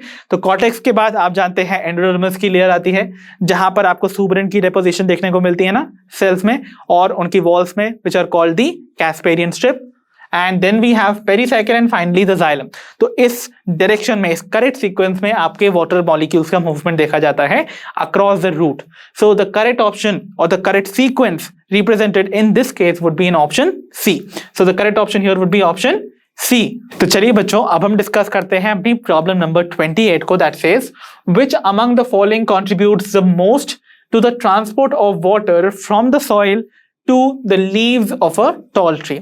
तो एक टॉल ट्री के अंदर अगर आपको वाटर को सॉइल से अब्सॉर्ब करवा के उसकी हाईएस्ट लीफ तक पहुंचाना है तो इनमें से कौन सा फोर्स या फैक्टर जो है वो अपना मैक्सिमम कंट्रीब्यूशन देगा उस अपवर्ड मूवमेंट ऑफ वाटर को, राइट। तो चलिए देखते हैं। Option A is root pressure, option B cohesion of water and transpiration pull, option C capillary rise of water inside the xylem, या option D hydrolysis of ATP. तो I hope you all know कि मैंने आपको बताया भी था ascent of SAP के लिए बेसिकली दो फोर्स रिस्पॉन्सिबल थे। एक था एक पॉजिटिव प्रेशर जो कि रूट प्रेशर था, और दूसरा था एक नेगेटिव टेंशन जो कि क्रिएट होता है बाय ट्रांसपायरेशन, राइट। और साथ ही साथ वाटर की कुछ प्रॉपर्टीज थी जैसे कोहेजन, एडेशन और सरफेस टेंशन, वो क्रिएट करती थी उस वाटर के कॉलम के कंटिन्यूअसली फ्लो करना from the soil to the top most leaf. तो इनमें से कौन सा ज्यादा स्ट्रॉन्ग फोर्स था? ऑब्वियसली ये cohesion of water and transpirational pull, that means यही वो फोर्स है जो कि हायर प्लांट्स यानी कि जो बहुत हाइट तक ग्रो करते हैं, टॉलर ट्रीज तक अपना वाटर जो है वो ट्रांसपोर्ट कर सकते हैं from the soil up till the last leaf जो कि उनके टिप पे प्रेजेंट है। बिकॉज रूट प्रेशर जो है वो सिर्फ और सिर्फ बहुत मिनिमल प्रेशर है जो कि बहुत ही छोटे प्लांट्स या हर्बेशियस प्लांट जो कि हर्ब्स के फॉर्म में होते हैं, जो ज्यादा गेन नहीं करते हैं हाइट को, उन तक ही अपना वाटर सप्लाई कर सकता है। बट अगर आपको बहुत हायर प्लांट्स या टॉल प्लांट्स तक सप्लाई करना है तो इसके लिए you need to have a stronger force, और वो स्ट्रॉन्ग फोर्स जनरेट होता है बाय दी नेगेटिव टेंशन जो क्रिएट करती है ट्रांसपिरेशन की प्रोसेस, राइट। तो ट्रांसपिरेशन में क्या होता है, जो लीव्स हैं उनसे वाटर का लॉस होता है through the stomata in the form of water vapour. अब क्योंकि वाटर लीफ से चला गया तो लीफ अपने नेबरिंग ऑर्गन यानी कि स्टेम से मांगेगी थ्रू इट सेल्स, स्टेम जो है वो रूट से मांगेगी और रूट फाइनली सॉइल से मांगेगा। तो इस प्रकार आप देखोगे कैसे वाटर का एक कंटिन्यूअस फ्लो बना रहता है इनसाइड द जाइलम वेसल। और क्यों वो एक बल्क में मूव करते हैं, ऐसा क्यों नहीं होता है कि एक एक वाटर मॉलिक्यूल ऊपर चढ़ता है, बिकॉज वाटर मॉलिक्यूल आपस में भी कनेक्टेड होते हैं और they are attracted to one another by the force of cohesion. ठीक है, तो ये सब मैंने कवर कर रखा है मेरे कॉन्सेप्ट एड ऑन वीडियो में, अगर आपने नहीं देखी है तो आप देख सकते हैं। तो cohesion of water and transpiration pull जो है वो बेसिकली दो फोर्स हैं जो कि स्ट्रॉन्ग इनफ होते हैं to pull the water up to the major heights of the tree. Okay, so that means option B in this case would be correct. तो चलिए बच्चों, अब हम बढ़ते हैं अपनी प्रॉब्लम नंबर 29 पर, that says in an osmotic system one chamber A has water potential minus 2000 kilopascal while the other chamber B has water potential equals to minus 1000 kilopascals. Okay, which among the following chamber will have a concentrated solution? ठीक है, तो एक osmotic system में आपको दो chambers नजर आ रहे हैं, तो ऐसा बना लेते हैं। So let's make this system like this। तो यहां पर आपको दो chambers नजर आ रहे हैं। So this is say chamber A and this is chamber B। okay, अब यहां chamber A में there is water potential equals to minus 2000 kilopascals। okay, and यहां पर chamber B में जो water potential है that is 1000 kilopascals। okay, ठीक है, तो आपको पता है वाटर पोटेंशियल्स में डिफरेंस है यहाँ पर, ठीक है, और आपको बताना है बेसिकली इस क्वेश्चन में कि कौन सा सोल्यूशन जो है या चेंबर जो है वो फिल्ड अप है विद अ कॉन्सेंट्रेटेड सोल्यूशन। ठीक है, तो कॉन्सेंट्रेटेड सोल्यूशन मतलब वहां पर जो टोनिसिटी होगी या फिर सल्यूट का कॉन्सेंट्रेशन होगा वो हाई होगा। ओके, ठीक है, अब वाटर पोटेंशियल क्या इंडिकेट करता है?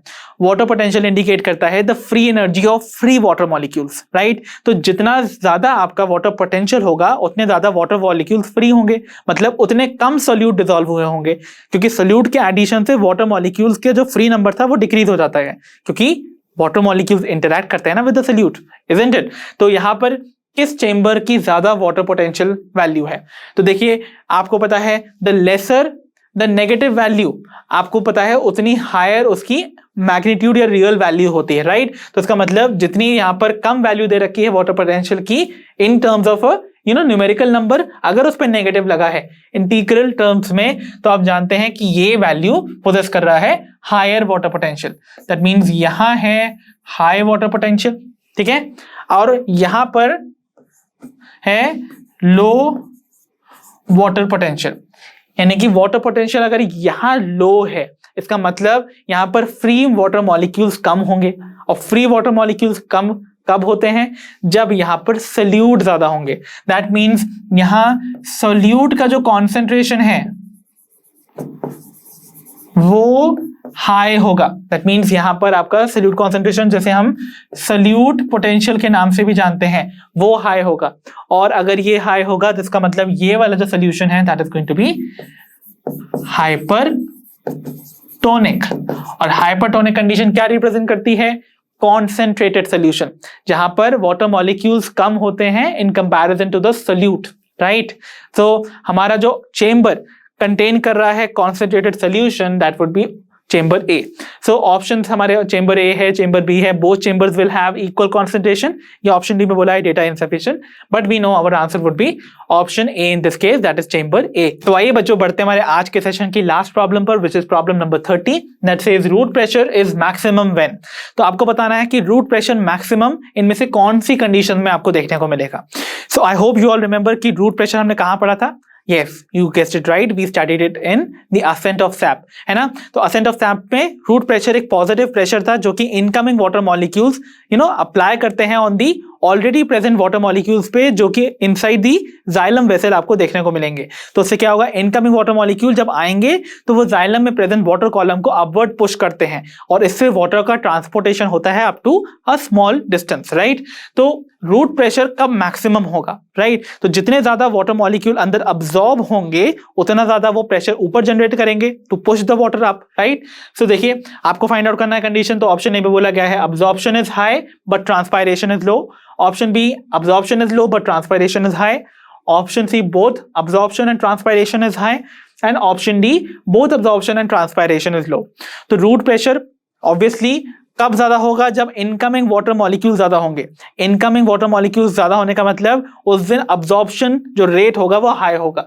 तो अब्सॉर्प्शन हाई कहां दिया रखा है, यहां पर, and both absorption and transpiration is high यहां पर भी दे रखा है। दैट मींस ए और सी में से हमें फाइंड करना है। यहां पर ऑप्शन बी एंड डी तो एलिमिनेट हो जाएगा जहां पर अब्सॉर्प्शन के रेट को लो बताया गया है, ठीक है। अब देखिए यहां बोला गया है ट्रांसपिरेशन इज लो।